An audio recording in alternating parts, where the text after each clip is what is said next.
Alright, hello and welcome to Echoes of Color with Jefferey Morrison. How's it going? Alright, I'm going to do another WIP and chat. Craftably's Midnight Warrior by Sarah Burrier. Hopefully I'm saying her name right. 20 inches by 28 inches, round drill. 62 colors in total, with 2 ABs, which stands for Aurora Borealis, and they're an iridescent coated type of drill that sparkles a little brighter than that of regular drills. And 2 rhinestones, silver backed drills, and kind of see-through kind of top. So yeah, we'll get into those eventually, I'm sure, hopefully. Still have the rest of the canvas to do, but it's still in the bottom row. But yeah, I'm still alive. I was just at work for a couple days. And yeah, I went to a friend's little library book sale. There's a library in St. Mary's here. And yeah, they have put together a book sale every year based on people donating. I donated some books to it, and my mom did. I dropped some off at the library like a couple weeks before. And it's just whatever people can afford to donate it or whatever to help the library out. So yeah, it just keeps the library going in town. So man, there are just books like everywhere: nonfiction, fiction, fantasy, science fiction. I found a couple, an in-depth book, but which I don't think I have. And The Children of Time. It's a science fiction book that I have heard of. And it looked practically brand new. The Golden in Death, the J.D. Robb one was, front cover looked a little rough, but it wasn't torn off or anything. It was decent. I like brand new books, but if I do run into a used one, yeah, I have a few used books that I've grabbed, but the spine, I don't want the spine like bent and decimated, so I like books that are in half decent condition, because that's how I like using them, very gently. So yeah, I don't know, I found a couple, and I ended up going to, after I did the library donation book sale thing, I went to the bookstore in town and found my mom one of the books that she was looking for, so I got some Christmas shopping out of the way. My mom, anyway. Oh, you can get me another book.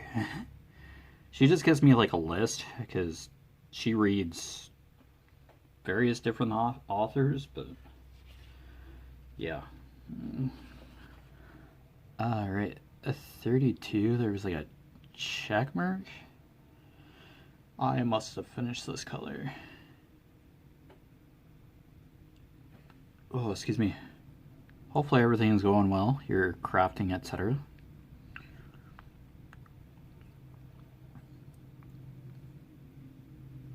Yeah, I was out and about for quite a bit.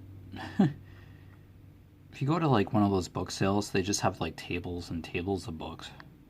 And yeah, I spent a little bit of time there while trying to stay out of people's way.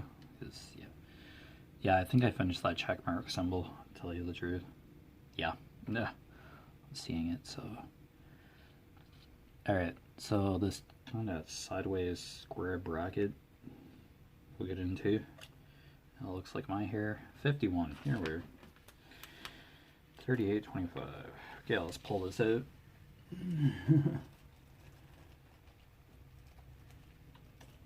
Yeah, there's a prequel to Ken Follett's The Pillars of the Earth. Epic story or whatever. Set over a few generations of families or something, I think. Building of a church, a cathedral or something is The Pillars of the Earth. And a prequel to The Pillars of the Earth, I think it just came out or something, or has been out for a bit. It's the book my mom was looking for. Didn't find it at the book sale in the library, but I found it in the bookstore in town here. So I picked it up for her for Christmas. She gave me a list, and then she gave my brother a different list of books. Because there's no way that I know what she reads. I just kind of look what's there.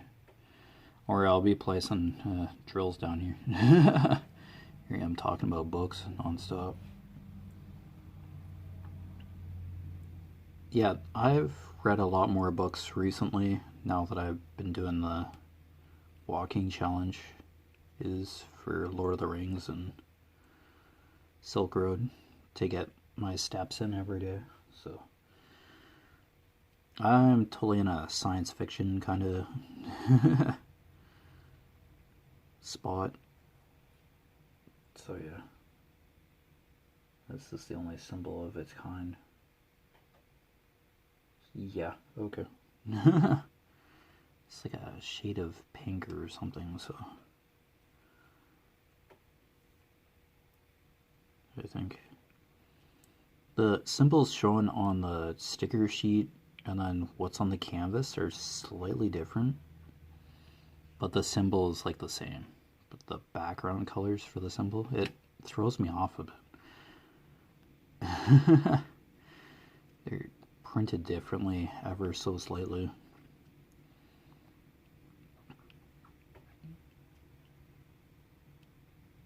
I don't know if that's like a one-off or just what happened with the printing process, or how they printed the canvas. They can only print it off a certain way. I'm not sure, but yeah, I am in the shot. I'm just right on the edge. Yeah, I'm like down here. Just kind of wave my pen around.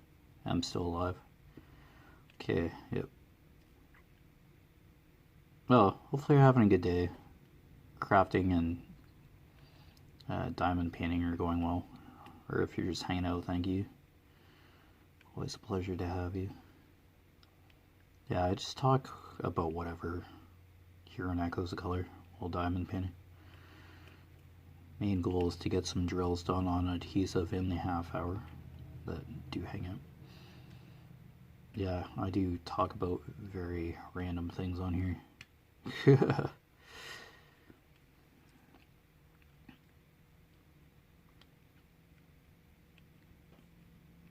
Yeah, so basically Children of Time, science fiction. Earth is uninhabitable, but mankind found a different planet, like a group of people in the future found a habitable planet, but it's not all sunshine and unicorns when they get to this planet. Yeah, I think it's just a conflict between two factions and like the actual residents of this different planet and humankind. Humans that show up on it. Yeah, it's just like I've heard of it, like the Children of Time or whatever. So I'm like, hey, why not? And then Golden Death is just an insert in the in-depth series by J.D. Robb, or Nora Roberts in other words, but J.D. Robb is her pen name for the in-depth series. I don't know where that is in the series of books. There is kind of an overarching plot line between the main character and her love interest over the period of the books, but it's a new murder case in each book, so standalone cases, like she solves the cases and by the end of each book, but the murders or whatever occurs, and it's based on the future, so it's futuristic romance or thriller or whatever. Oh, excuse me. Yeah, Eve Dallas, if you recognize that character. Yeah. Science fiction, fantasy genre. Yeah, I know I'm kind kind of stuck in science fiction right now. But yeah.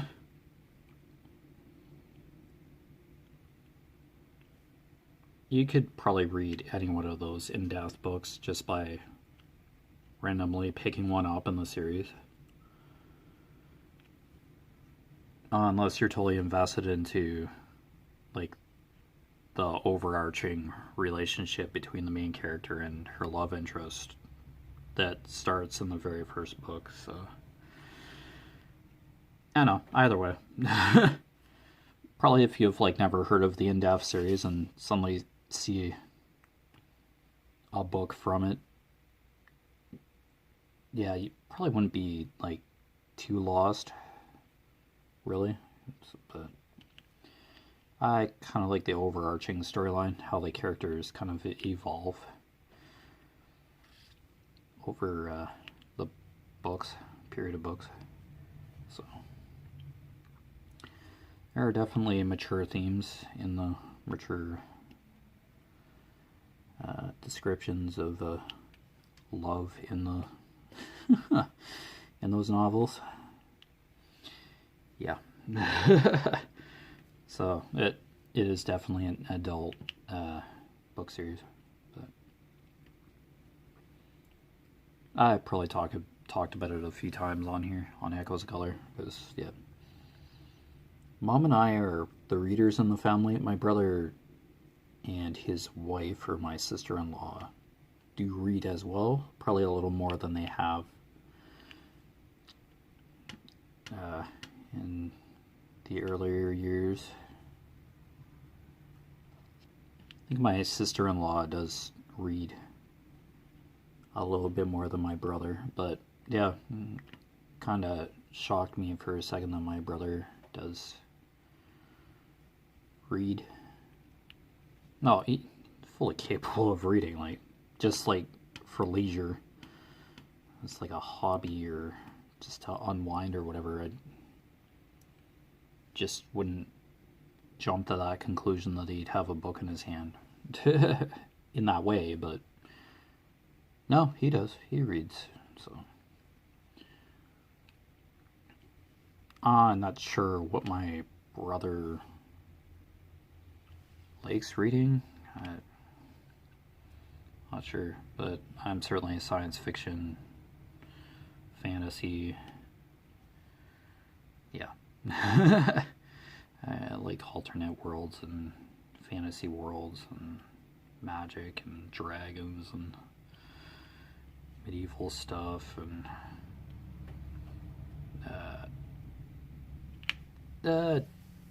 mystery, Da Vinci Code, that kind of stuff. Yeah, Da Vinci Code was probably decisive in its time, but hey, it got published, so.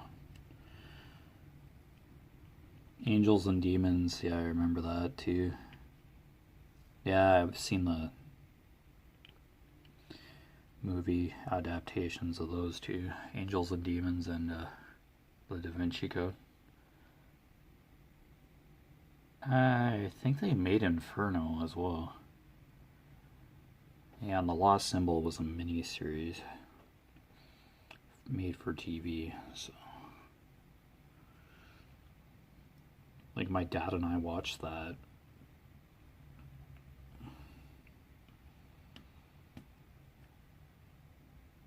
Yeah, I think that's how it went.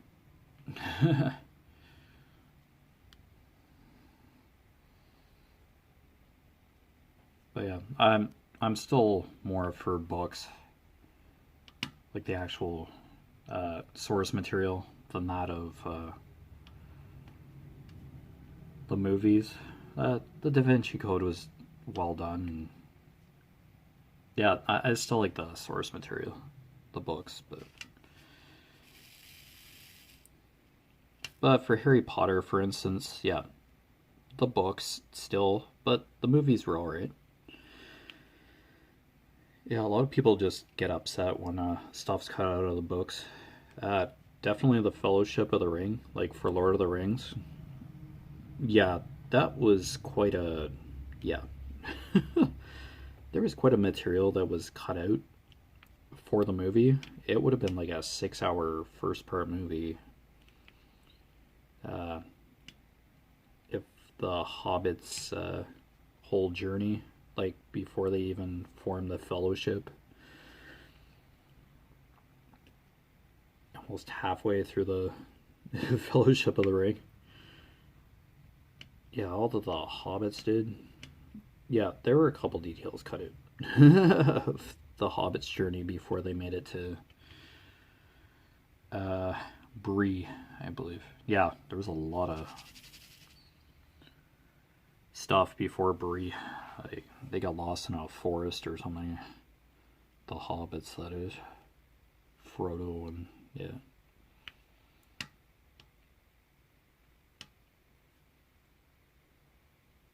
Yeah, but that's okay. The main, like, kind of idea or the premise behind The Lord of the Rings was still executed. Like, the other point across, hey, here's a very terrible piece of jewelry that probably should be melted at this mountain that's in a very naughty, evil part of Middle Earth. You should go and, yeah, destroy it. Okay, have fun. It's like, yeah. And, yeah, the ring was handed to Frodo like nothing, and then it just is like, yeah, this ring could destroy the world, kind of thing. It's like, its responsibility is huge. Ugh. Kind of like my, yeah, kind of carry the same sentiment or value towards my replica of the One Ring that I have on a chain around my neck on my days off. Yeah, I'm on Sam and Frodo's journey through Middle Earth. I'm almost on the Fellowship part. I have like like 10 kilometers or so left till I'm done the Fellowship part, and then I go to the Mines of Moria. But yeah, it's a burden. Like, it's a symbolism of that burden that Frodo went through. He didn't do it alone, but in a way, Frodo is alone. Him having that ring with him and all the pressure surrounding it, like, that's a huge, like, it has a physical weight to it, and then I think the ring has a stronger influence the closer it gets to Mount Doom or Mordor. I think it affects Frodo on a more emotional, psychological level, closer the ring gets towards its creation area. And the Mount Doom, it was forged in a cave or something in Mount Doom. Something like that. Yeah, there wasn't very much to that bracket, so... Yeah, sorry, it took me a few minutes to actually grab a drill and start putting some down. But yeah, today there is snow in the air, and it is quite windy. I noticed my car was kind of shifting ever so slightly in the wind, driving to and from town. So yeah, weather people did warn about gusts of wind, so. This time of year, yeah, there should be snow on the ground, and yeah, having to wear a bulkier coat. Yeah, put a coat on, but I wouldn't say it's like the ultimate winter coat that you can see from space, because I have a yellow coat, yellow puffy coat that I think comes apart. Like, it has zippers that join various layers, but yeah, I just keep it all together. It's like an outdoors kind of hiking jacket, maybe, or what do you do if you're like hiking somewhere in the woods or something, or a mountain excursion or something, high altitude kind of journey. And yeah, It's a coat you can see from space. This is like really bright yellow and then has blue along the bottom. But yeah. Alright, 741 I believe.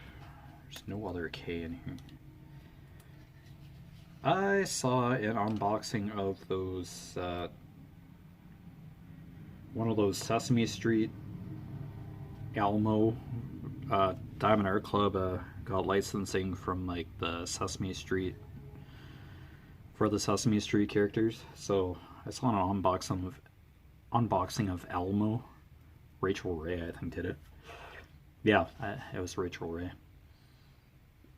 And yeah, they're like 9 inches by 9 inches. Like they were literally snack size, and Elmo just had like 6 colors. Like, you know, that red Muppet, Sesame Street, probably like, hey, that's Sesame Street. I think everybody knows Elmo, some way, shape, or form. But those are pretty cool. There's Oscar the Grouch, Cookie Monster. I wonder how many characters there are. I just saw the unboxing of Elmo. Really simple, down-to-earth kit. It's a good starter kit, literally, but nothing wrong with that. Even if you liked Elmo, or a child was curious about diamond painting and wanted to diamond paint, that's literally a good starter kit, or just a really fun diversion from a huge kit. Really cool. I think there are ABs in the background in each of them, because I think it is the same orange background. Same background in there. It has like dots in the background. I don't know, it works out very well.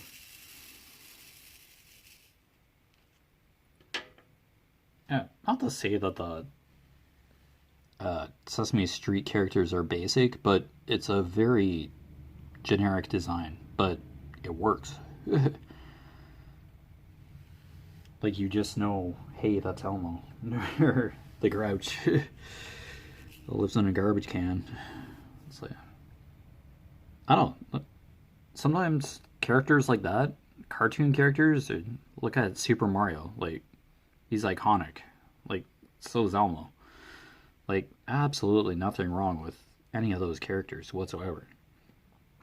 I still love Elmo. Like, I hope people like Elmo. Or Snuffleupagus, like that huge elephant. I think it's an elephant. I don't know. I don't think it would be a mammoth or anything. It's just a furry elephant. Yeah, but those characters, man, Sesame Street's been around for how long? That's like the longest running children's show ever, and how it's evolved throughout the years is not stunning. It's a very cool show. Very cool franchise. Wonder if the theme song's still the same. Like, yeah, it's just one of those theme songs that like sticks in your head. It's like, yeah, this is Sesame Street, literally. Okay, so Kay here has a little bit of a color, yeah, a couple of color blocks. These are her wings, her fairy wings, I believe. Yeah, at the start here I was like, oh, she has a cape or whatever, but no, they're wings. So yeah, just filling in her wings here now, the warriors.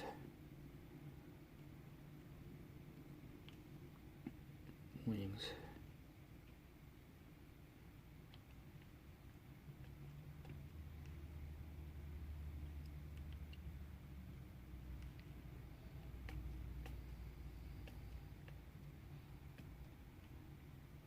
Yeah, I wonder if there's like the count for in this Sesame Street series, like of diamond paintings, that is, from Diamond Art Club. I don't know, if you just want a good snack size painting, that's the ticket right there. That's literally a definition of a snack size. And it's like full coverage. Yeah, full coverage like this canvas. Just 9 inches by 9 inches. Perfect. I'm more for huge paintings, but no, the Sesame Street, any of the characters, it's perfect. It suits the subject matter well. And you definitely know what character it is. If you recognize Sesame Street, like, right away. All depends, but... yeah, just really down to earth. Hey, you're still diamond painting.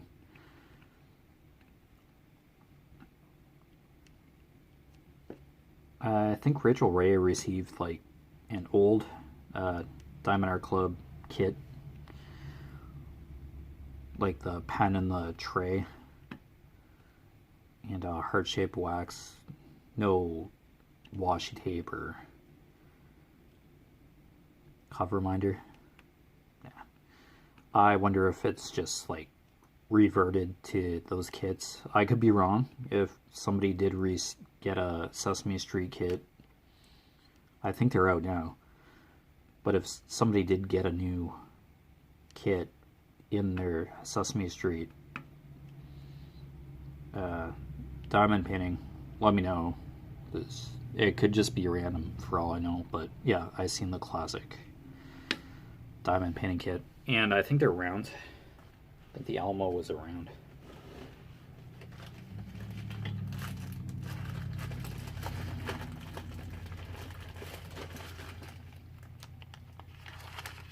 Yeah, a kit like this from Diamond Art Club.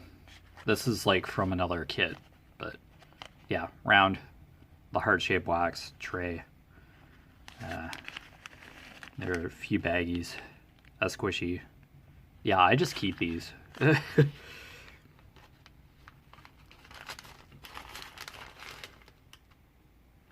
I just keep these kits. Just put them in a drawer. So yeah, all good. All good. I'd hate to throw them out. Like, yeah. Just dear knows what could happen to a diamond pen one day. This is like a Dreamer Designs one, I think, that I bought from the site when I purchased the canvas from them. I might have mentioned it at the time when I received it. Whichever kit that was. But yeah, always good to have an extra. This is pretty good, actually. The green one just, yeah, wasn't reaching the drills. The tip wasn't reaching the drills because I put the stainless steel tip in and it wasn't reaching these drills. So hence this blue one. I still have the green one with the tip in there, but yeah, I have a couple more pens, applicator pens, than I did before. So yeah, that pen's not gone. The green pen's not gone. Holy cow, that just means way too much to me. It was given to me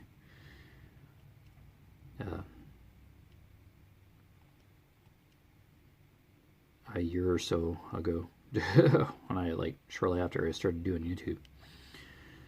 So yeah, it was given to me as a gift. So I still have it. All good. It's fine. It's not broken. All good. I'm just using this one for now.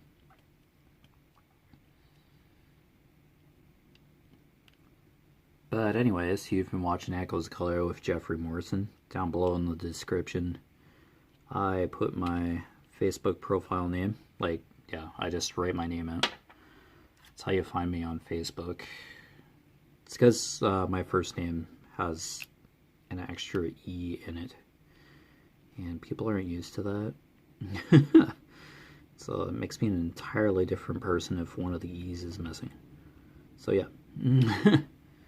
Jeffrey is a fairly common name, but the way mine is spelled, it's very different. Anyway, Echoes Color Facebook business page is also down there. That's a hyperlink. Just kind of generically paste this stuff in to the description. And my Instagram, all three, I just post an update. If I were to finish this section, for example, a new WIP, like all kitted up, take a picture of that, like a new start or whatever for the channel. Yeah, just that kind of stuff.